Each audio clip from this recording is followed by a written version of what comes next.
How to add the routines widget to the lock screen on the Samsung Galaxy S25, S25 Plus, and S25 Ultra.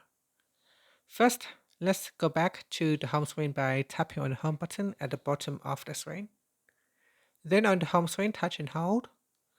Next, we go down, then tap on Wallpaper and Style. Next, tap on the left-hand side panel here at the top, which is the lock screen panel. Then tap on Add Widgets, or just simply tap on the widget panel here. From the list of widgets, scroll down, then tap on Modes and Routines. And here you can choose a small size widget or a larger size widget.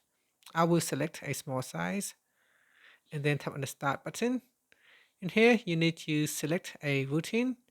If the device doesn't have any routines created already, then it will offer you to create a new one.